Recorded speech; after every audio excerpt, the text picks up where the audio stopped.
Oh, hello and welcome back to myself playing this fun game, Disco Elysium. We're just about to start investigating the body, or the scene of This the trash body container is. is locked. The sliding lid has a padlock that says, whirling in rags. With a well-oiled crack, the lock pops open.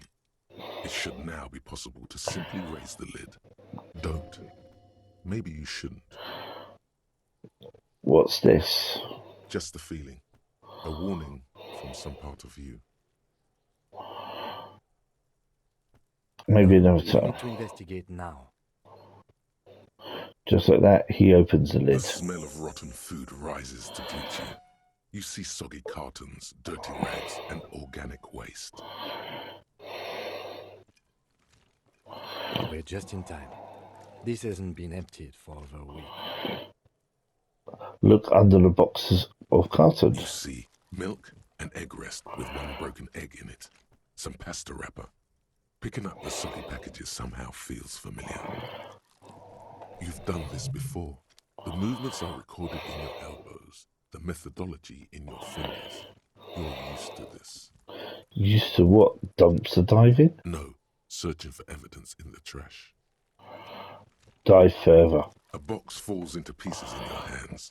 Batiste Soleil cereal. There are plastic pasta packages below, and turbo noodles. Nothing of note, however. Hey, pick at the rags. Among the threadbare kitchen towels, something catches your eye. A pair of denim trousers. Grab them. As the legs of the slime-covered jeans begin to unspool from the garbage, a rank corpse smell fills the air. The victim's clothes? Cadaverine odor is faint. If these belong to the deceased, they were removed when he was still in the early stages of decay. Drop them in here, officer. The lieutenant produces a black plastic bag marked evidence from his pocket. Bag the These trousers. are marked blue jeans. Pocket empty or emptied. He wore them with a belt, too, a white belt. The loops appear stretched, but The lieutenant quickly searches the jeans. And then he looks into the container. the belt is missing. That's it. Do you see anything else in there? I have another bag here. Something slimy catches your eye. Reach for A it. drab, long-sleeved shirt, olive-colored, appears from the food waste, dripping with pus. Bag the shirt. This is a military-type overgarment. No label or serial number. This is the kind of red-knit shirt that's worn over light armor to conceal it in an urban scenario. Anything more? He nods to himself. The rest of the rags are just kitchen variety waste. A yellow old mug that catches your eye. But other than that, A thrown out towel, a mug, that's all. All right. We should go to Gart again and ask if he knows who put the clothes in the trash. It could be as simple as someone from the hostel cleaning the yard. Or that one. I'd advise against confronting that force. He nods towards the red-headed boy behind him. You think someone in the whirly might have been involved, maybe? Not really. All we know is the victim's clothes are in the trash. The lid was locked, and this establishment had the key. It's just a small loose thread. Yeah, we need to ask the kid who put them here. The fuck's he on about, kids? You leave that to him, no? He thinks you're an infant or something. The one behind the fence yells. See? Okay. the lieutenant nods, then looks back into the trash container. Search the food It's waste. just organic waste, cold and slimy on your hands. Apple and potato peels, mostly. Unidentified sludge, and the occasional chicken bone thrown in for good measure. But hey, what's this? What? A blue piece of plastic sticks out from the apple peels. It's shiny. Looks like the corner of something. Pick it out. Something larger. A clipboard. A blue plastic clipboard with moist papers hanging from it. They look badly damaged, but you can still make out forms and notes, written in a man's handwriting. Officer, Is that your paperwork? I don't know. What's this? It is. Look, the plastic has the RCM street grid on it. You've even got an autopsy form in there. A miserable looking slip of paper sticks to the board. If you don't mind me asking, how did this get in the trash?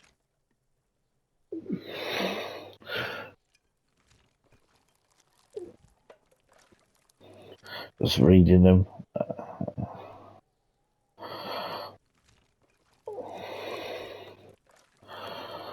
I think I didn't want to be a cop anymore, so I threw it away. Well, He doesn't know what to say. lucky we found it.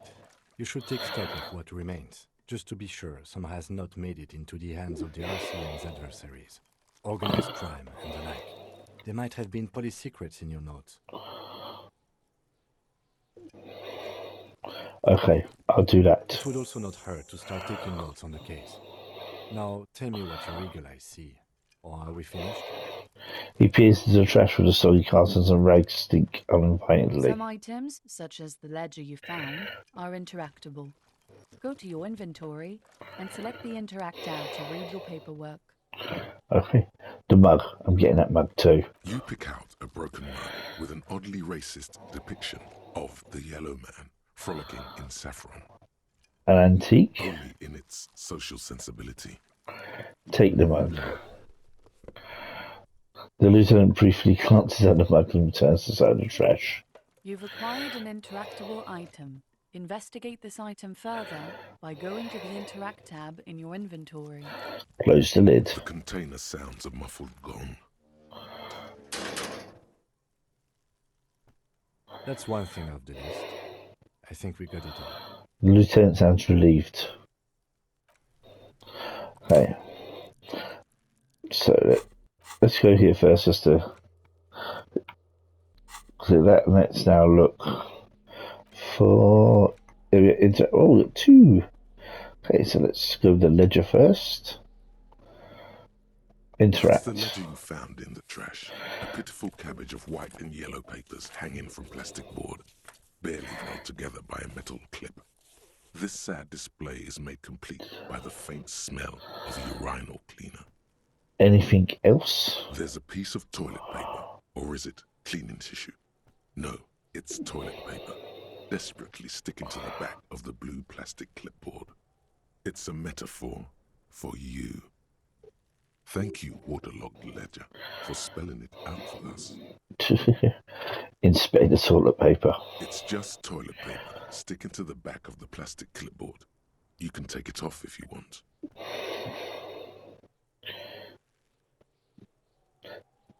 Take it off. Still wet, the toilet paper peels off the plastic easily. All you have to do is shake it off with your finger and voila, the ledger now looks marginally better. Inspect the clip. An aluminium block runs the width of the board, biting down on the paperwork. Its crocodile teeth are the only thing keeping the papers together. A regular pencil, the tip worn down to nothing, has been attached to the clip. Run your finger across the aluminium. The surface is interrupted by a silvery sticker. It's rectangular, sparkling with iridescence. You don't know how you didn't notice it before. Looks like an official mark, made to be low visibility outside the right circumstances. It is similar to the RCM watermark on your blazer the lieutenant mentioned. Didn't he say something about the headlights of his motor carriage? That you can read these there? Lieutenant, is this one of those holographic watermarks you mentioned? Point to the sticker. What? Yes, halogen watermark used for adding information to RCM property. He is lost in his own notes. It takes a moment for him to see it. Interesting. What kind of information? It depends. Aside from an anti-counterfeiting stamp, mine has my station number and address. The information varies by date of issue.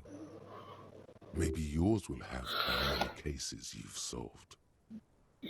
How can I read it? Any capable light with a wide wavelength will do.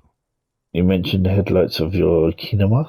Yes, RCM vehicles have headlights tuned especially to reveal halogen watermarks. This means you can read the watermarks if you just turn the lights on. Thank you. That's all. Thank you. Okay. He returns to his neatly kept notes. While a bunch of sodden papers sag from the clipboard in your hand. It's a sorry sight. Browse the white papers. They're not exactly white. They're yellowed in patches by sunlight and alcohol and covered in dense blue handwriting. Ink escapes into watercolor patterns, reaching its tendrils across entire pages. The paper itself is checkered, with faint red lines, forming short paragraphs. Once in a while, there's a red stamp that exclaims, "Case files commit to paper." The case files themselves are plenty. You count more than 100 sodden, crumpled up, earmarked pages falling apart in your hands. They appear to be sufficiently organized and extremely dense, if mostly illegible. What is in there? What are they about? Work, strife, poverty, the Jamrock Quarter. These are handwritten notes of investigations dating back to January 51, this year. The exact number is hard to estimate, due to missing pages and an odd naming convention. But there are at least 20, maybe 30 cases, undertaken, not completed, mind you. It's the middle of March. You have attempted 2 cases a week on average. What do you mean? Is that all? That's it? The notebook is annual. It says 51 on what remains of its cover. A molten strap of cardboard. Everything prior to this must have belonged to a previous volume. In short, there was more. Is 2 weeks a case a good caseload, Lieutenant? Huh? 2 complex cases to undertake is a lot, yes. You really have to push yourself. I would not suggest it, lest you start making mistakes. 2 cases a week appears to be my load, Lieutenant. I'm not sure I've completed them, though. 2? That's a lot. I didn't mean to say you are making mistakes, by the way. That was presumptuous of me.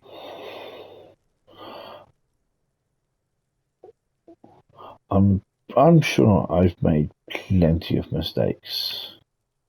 It's okay. We all make mistakes. He nods and turns back to his own case files. Like a fan of gills, the checkered papers dry in your hand. The handwriting is extremely dense, if mostly illegible. Well, there's mention of a naming convention here. Yes, it appears you employ a, shall we say, robust yet literary system. Each investigation has its case number written on the margins. Yet, still more tellingly, most are accompanied by a name. A title, one might say even. One that draws inspiration from snoop fiction and vespertine cop show staples. Oh my, and they're written in capital letters too. Yes, all caps. One is called The Next World Mural. Another, The Square Bullet Hole Murders. Another yet, The Unsolvable Case. More. Others appear more light-hearted. The guys on a couch in an unexpected location, and the murder at the hookah parlor. Even the rare article-free collapsing tenement. Murder features prominently throughout. It's going to take an effort to piece these case files together, but it can be done. Once you're done inspecting them up close. Kim, my cases appear to employ some kind of naming convention. You mean the alphanumeric? Officer, precinct, time of arrival at the scene? No, I mean a non-numeric one, with titles. Oh, you mean the titular? Yes, well, so do I. In our defense, almost everyone in the RCM does. Why is that? It's a holdover from the early days of the RCM, right after the revolution, when the organization had little idea how to do things. It persists in an unofficial capacity. Officers use these titles to refer to their work among themselves. I seem to have named the case the Square Bullet Hole Murders. Again, in your defense, I seem to have named one the man with the hole in his head. That was a real person. His death was real. Still, I named it that, to amuse myself. I pray his loved ones never find out. What happened to him? Rail spiked through the head. He died. It was a workplace accident. Count the pages. I have to open an unofficial case. Is there room? There is, for precisely one more. 15 pages near the end remain untouched by the damage. The checkered grid forms a structure of passages, breaking the case into subtasks to accomplish. Once all the tasks are accomplished, the case is complete.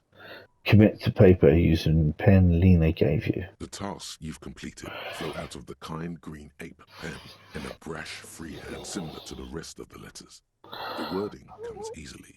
It's almost robotically simple, a language developed for mental rigor and simplicity.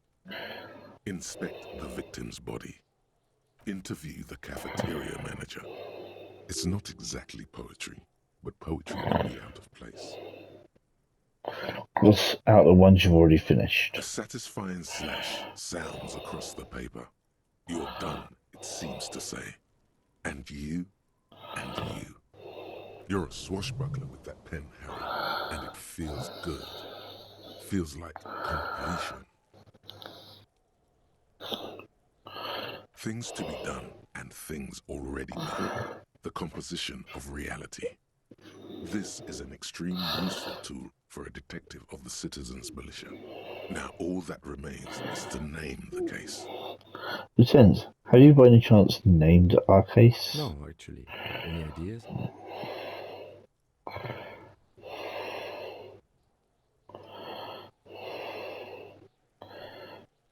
The Hanged Man. Great. That's great. That's actually what I was thinking too. The Hanged Man. Good, strong name. We have a very good name for the case now. I'm going to start calling it the Hanged Man. It's good we sorted it out. I'm done inspecting these. Close the case files. You don't exactly close them, so much as distance yourself from the smelly papers. They're a little further from your nose now. Can I read the case files now? Yes, you can piece them together using the alphanumeric code on the margin. It always begins with HDB 41, then date of initialization and time of arrival on the scene, followed by the title. For example, HDB 41120111700, the Next World Mural.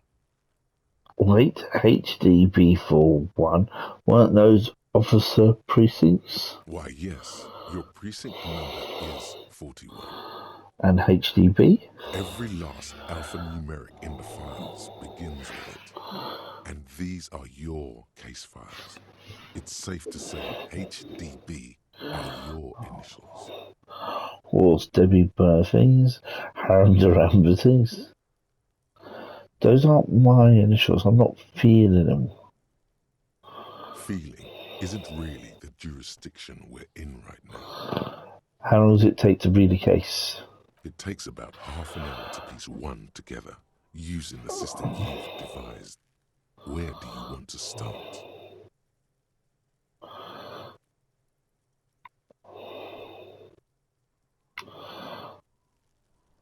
I can revisit this, put the case files away. Not much has changed in the meanwhile. A bunch of sodden papers still sags from the clipboard.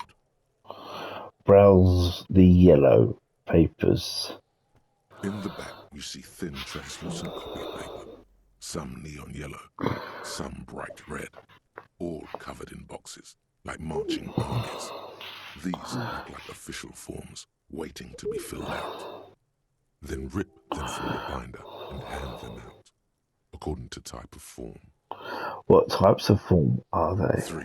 The topmost are misconduct fines, the middle ones are station calls, and the bottommost are field autopsy forms. Each is easy enough to make sense of. You don't have to be an intellectual giant to do police work. Misconduct A fine. monetary penalization ranging from 20 to 250 real. Severe cases allow for 1,000 real, but that requires special paperwork. The details of issuing these fines are spread out over the rest of the fields, but they appear pleasantly vague. A station call? These are quite sinister in tone. They give a date and time for the person to appear at the specified precinct police station. Below the call are the criminal charges you risk by not appearing. All in a print so small it could be considered downright cute. Field A autopsy. dozen pages of thin copy paper, bright red in color. You see the parameters of a deceased human form waiting to be filled in. Age, sex, condition of internal organs. Enough of these close forms. Yes, all that remains now is to fill those forms and hand them to people. Fines for wrongdoers, interview requests for bad guys, and field autopsies to dead guys. The rest of the stinking cellulose is much worse for wear. Being sandwiched between the board and the rest of the paperwork must have spared the fragile copier paper. Look at the clipboard. It's made of dark blue plastic, hard enough to beat someone to submission with. The edges are rounded, however. The U4 size board feels thick and heavy in your hand. Light shimmers on its wet surface. On the back you see the embossed letters, RCM. Shake the ledger. Something rattles inside, ever so lightly. Is there a hidden compartment? And something small inside? Light, made of paper or cardboard, or dried flowers perhaps? Permeables. It's not hidden per se. The compartment is made for permeable materials that would get damaged if something happened to it. Peek inside. The plastic shimmers like lapis lazuli, but it is not see-through. You cannot see to its center. How would I open it? With your hands, U4-sized pages hang from a clip screwed to the top of the board.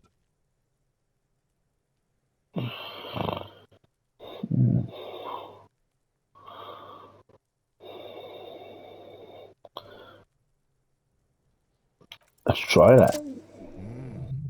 The two sides of the board appear slightly misaligned, like a drawer that's come off its slides. If you bend the plastic on your knee slowly, the slides snap back into place. It should be possible to just, Slide the drawer open. without resistance or sound, the two panels move against each other. The compartment is now open. What's 2 inside? ticket stubs and a handmade postcard.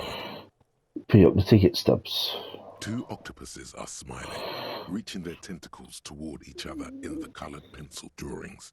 The tickets permit access to the zoo in Revachol East. The aquarium costs extra. These let you go there too. Okay, pick up the card. Thin wax paper has been glued to a piece of cardboard. Sounds like leaves rustling when you pick it up. You see violet flowers, floral patterns, patches of glue. Smell it first. It smells of chewing gum, apricot flavored. A touch of cinnamon, the end of summer. You think the label says tutti frutti. Open it. Familiar handwriting lines the inside of the card. Looped, round letters in a woman's hand. A young woman in her 20s. There is care, effort, and a smile, you think. Although that is not something you can read from someone's handwriting. Harry, it begins. You're already reading. I wanted to write you a letter so you can read it when you wake up. Maybe it will make you happy. Keep reading. Your hand shakes, holding the card. Every morning when I step out and you're asleep behind me, it says, I find a little piece of sadness in me. I carry it in my chest, down Voyager Road. Every step I take, it grows. By the time I reach the fuel station, it has filled me entirely. I step onto the light rail and look back. Sparks fall from the bow collector. I know it will be like this until late afternoon, when I get off the 42 and walk back to you. Keep reading. You. Every step I take will get lighter. It almost makes me run. Sometimes I do. I can't believe I met you. I can't believe the happiness I feel with you. You have a vast, vast soul, and I will always, always, always come back to it. Keep reading. Kisses, kisses, kisses. You feel the air sucked out of your lungs and the blood sucked out of your head. Everything around you gets dark. Small white dots appear. Sparks fall like snow from the bow collector. A streetcar distancing. You feel the ledger slip from your hand. No, no, hold on. Hold on. To what? There's nothing. Detective, is everything all right? Fall sideways.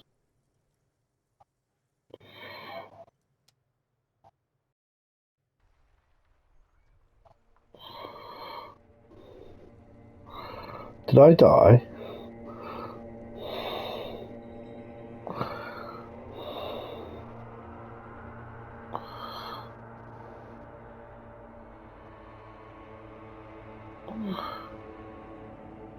There is nothing. Again. Nothing. Nothing sad, brother. No treachery, just blackout. Just lie there, passed out. Well, almost nothing. There is the ground below you, that's still there. And the small light that's on, fluttering, somewhere in the basal ganglia. Who's that? That's me. Blue eyes, that's me. And who was that? Who was what? He speaks of the sickening longing, the unwell emotion. Even in the darkness, he's grasping for it. Still trying to hold on to the great sorrows slipping in the water. Slimy. Yeah, that's the stuff. Here in the paleo-mammalian cortex, we call it the shadow. Because it's always there. Tell him. Tell him. Ah, yes. In the olfactory system, they call it the apricot chewing gum scented one. It's unhealthy of them to linger on it so. But as they say, what do you do? It didn't smell nice. It smelled like betrayal. Was that the X something? Bloated corpse of the past resurfacing. No, it was beautiful. Beautiful. Believe me, stupid ape. Its lack of beauty was not the problem. What was that the X something? The Bloated corpse of the past. Beautiful. where's the Voyager Believe Road? me, stupid ape. Its lack of beauty was not the problem. Where is the Voyager There Road? is no Voyager Road. There are no roads, no houses, no lights in the windows. It's all on pause. There's something about a bow collector too. Yeah, man. What was that about? Enough, just lie there, motionless. You think they would let you? Until you disintegrate into biomolecules? No. Someone is breathing on your face now, inspecting your pupils, stupid idiot. What is that? It's cold. Yes, they're pouring something on you. It's in you. And It's delicious. Glowing lights on a dashboard emerge out of nothingness. Where am I? In the upholstered cabin of Lieutenant Kitsuragi's motor carriage, seated in the driver's basket. The air is thick with leatherworks and heavy fuel oil. Cold water runs down your chin. Drink. Water. The lieutenant extends a small canister to your mouth. Drink. The water is cold, silvery, the stuff of life itself as it pours down your parched throat. The pounding in your head recedes. The darkness parts. Drink. You haven't drunk water in 2 days. Did you know the human body is not made to survive on alcohol alone? You need a secondary form of hydration. Drink. With greedy gulps, you down half a liter of cold water. Some of it spills on the driver's seat. The lieutenant pays no heed to it. What happened?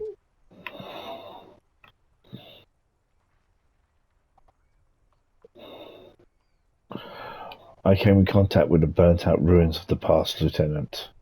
That does sometimes happen. He hands you the remains of your ledger. He replies with such understanding, it's as if the burnt-out ruins of the past were an occupational hazard. Hath a leaked foot for cops. You dropped these. Are you okay to proceed? Let's solve this case. Good. The Ledger of Failure and Hatred is a special item that can be used both as an interactable and a tool equipped in your held slot for skill bonuses. Find it under the Tools tab in your inventory. Thank you, tutorial. Okay, first things first.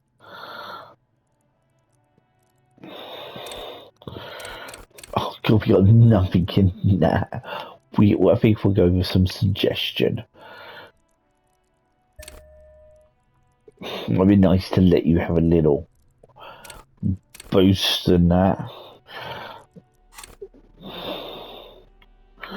Okay, tools. Hey, get a little bonus from that. We'll investigate that in a second. Read the watermarks.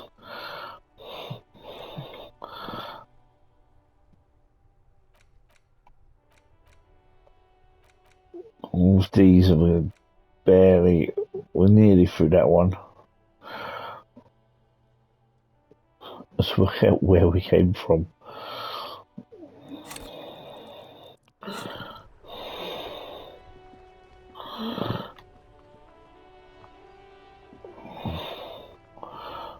Inside, you see a set of steering levers, a radio microphone, a pull-out toolbox, and the soft glow of the fuel preheater gauge.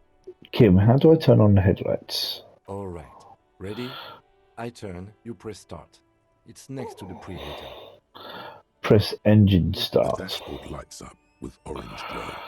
The rounds per minute gauge jumps, and the engine of the Caprice Canema comes to life with a whiny growl. Like a leopard waking from its sleep, yawning and roaring at the same time.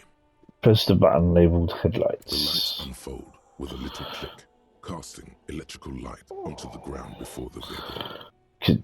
There you go. I'll turn them off from the remote once you're done. We Close. just need to stand in front of the machine now. Yeah, close the door.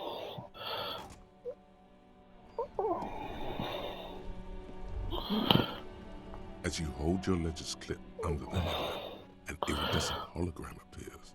A street grid and the veins of a great river. A familiar sensation washes over you. There she is. Reversionist. There's a note of pride in Lieutenant's voice. Around the borders of the watermark are dozens, no, hundreds of micro perforations. Look at the shimmering street grid. The rectangular watermark is overlaid with the logo of the RCM, and yet the major arteries of Redashole are all recognizable. They shimmer in the Kanema's headlights. Wait, look around you. A rat brazenly darts past you and disappears amongst the stopped lorries. In the distance, a child somewhere shrieks. A woman reprimands her in a voice no quieter than the child's cry. Ah, Martinez. He smells the air and says, "Where are we on this?" Point to the halogen map. Let me see. He takes the ledger for a moment and inspects it. Right here. He says his finger near the top of the map on a segment of coast jutting into the great ocean.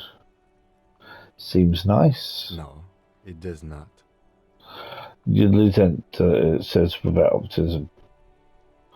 Look at the perforations. There are many of them, and they are divided into into 3 separate rows. Tally up the different The rows. first row has 18 dots. Not bad. Not bad for what? You don't even know what it means yet. What about the next one? The next is the longest. It runs all the way around the border, and then some. Count them individually. You count 216 perforations. Considering that nice, large number, a wave of pride washes over you. Though you can't say why, precisely.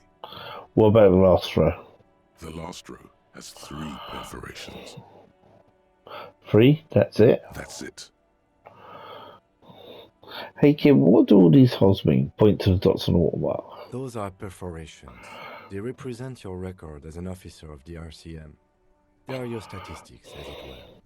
I should have guessed you'd keep a record. Officers often do. Let's take a look.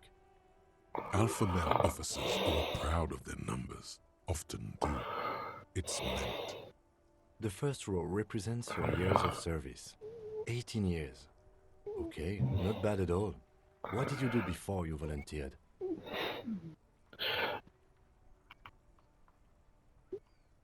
Wait, 18 years I've done this? That's what it says. I might have guessed even longer based on your age. What did you do all those blissful years of your youth?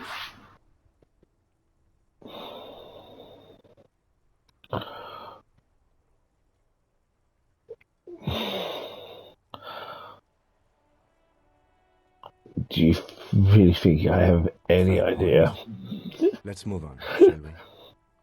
This next row, the one that wraps all the way around, is your number of closed cases. Closed is good. It means finished. You've got, let's see.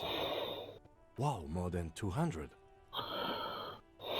216 to be exact. It's quite a lot, even for someone who's been on the force for nearly 2 decades.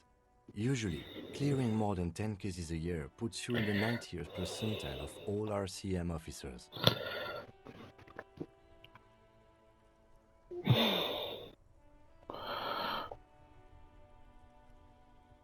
I used to be good. That's what's the last. That's some status, I guess.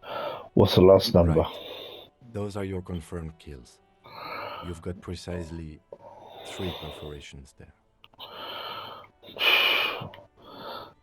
That's not too many. For an RCM officer, especially Precinct 41, which is in the Jamrock quarter, it's rather tame. I mean that in a good way. There are certain officers who treat their kills like some kind of ghoulish game. If they do happen to solve a case, it's usually by accident. It's obvious the Lieutenant doesn't think very highly of these officers. But it seems as though you are, or at least were, one of the good ones. So we have that to be thankful for. Have you ever killed anyone, Kim? Yes. He says, decline to elaborate. How do you handle the strain? Everyone has their own method of coping. Some more effective, or self-destructive than others. He gives you a meaningful look. Personally, I find it helps to keep up a few hobbies.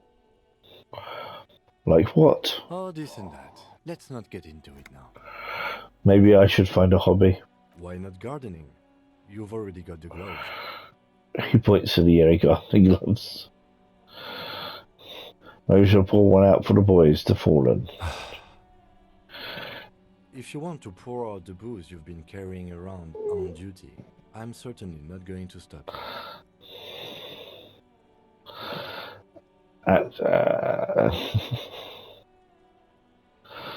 Actually, I'm just going to hold on to this. Thanks for this. Conclude. Nods. Okay, let's go put the litter away. Right. I'll go turn off the lights. He presses the remote control on the key. You can now see your statistics on your journal page, to the right of the task description. Thank you, tutorial. Well, let's look at them.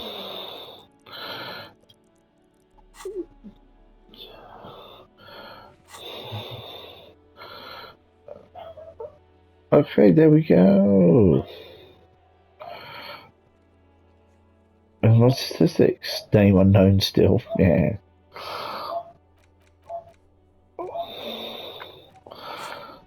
Okay, we got that. Well, I'm going to end this recording here and start again in a moment. So, as usual, if you've watched this, thank you very much. I'll catch you guys again later. Bye.